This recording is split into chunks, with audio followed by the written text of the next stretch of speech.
Juan. Gusto kong malaman mo kung bakit ako nagkaganito. Hindi ko rin po alam, mahal na Reyna. Pero maniwala kayo sa akin. Tapat ako sa inyo. Hindi ko magagawang kayo ay pagtraidoran. Wala lamang pagkakataon nun para ipagtanggol ang aking sarili. Nagbalik ako para malinis ang aking pangalan. Kung bibigyan kita ng pangalawang pagkakataon, may papangako mo ba sa akin na maniniwala ka sa akin ng tapat? Opo, mahal na Reyna. Gusto mo buksan ko puso ko? Na puro poot? Na puro paghihirap yung ginawa niyo sa akin ni Fredo? Gusto mo buksan ko puso ko? Anak, pakinggan mo muna ako. Pakinggan mo muna ako.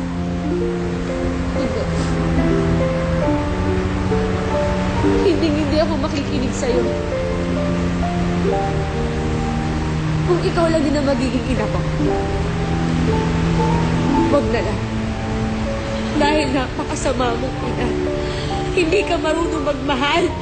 Hindi totoo yun. Hindi totoo yun, Jezebel. Mahal na mahal. Hindi. Mahal na mahal kita.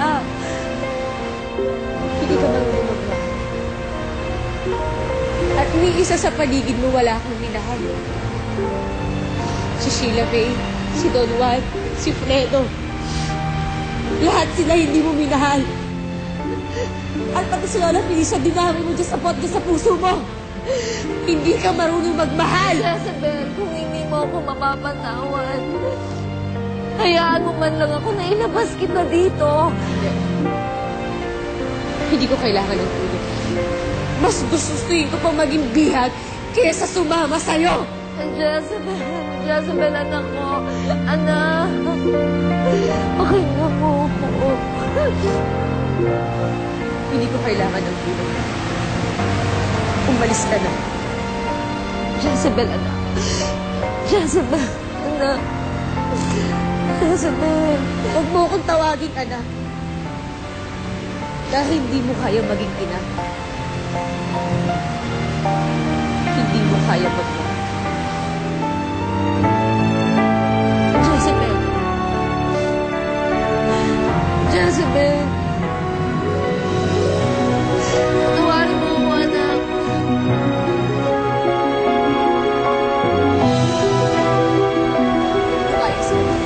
Jezebel, alam ko. Alis ka na! Alam ko, hindi mo ako mapapatawad ngayon. Gusto ko lang na kahit paano mabawasan ang galit mo sa akin, Jezebel. Hindi ko pipiliting mahalin mo ako. Pero maghihintay ako, aasa. Na balang araw tatanggapin mo ko. Anak, tawarin mo ko. Kaya umalis ka na! Hindi kita ina!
Buti na lang hindi pa sila nagsususpecha na ako ang lumason kay Reyna Janga. Pero kinakabahan ako, Arana. Desidido ang Reyna na mabawi ang kanyang mahiwagang setro. Itinatago mo naman na mabuti yan, hindi ba?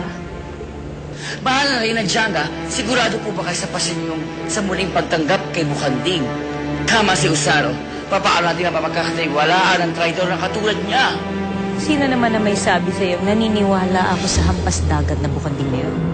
Pero mahal na Reyna, bakit niyo siya binalik dito sa palasyo? May mga hipong bumulog sa akin. Na kay Bukanding daw ang aking sino. Kaya't kailangan ko siyang mabantayan na maigi. Kaya tinanggap ko ulit siya dito sa ating palasyo. Dahil naghihintay lang ako ng tamang panahon.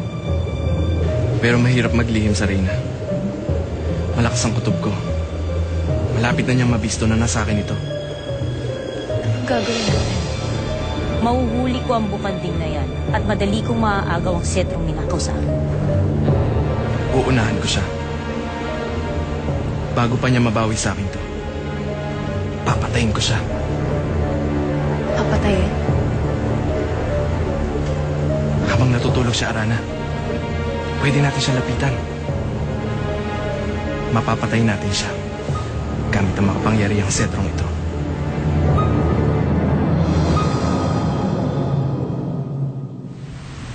Uy.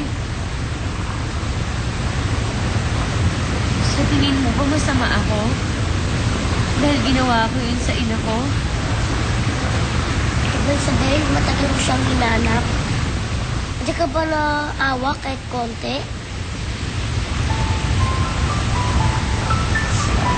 Oo, dahil kasi nararamdaman ko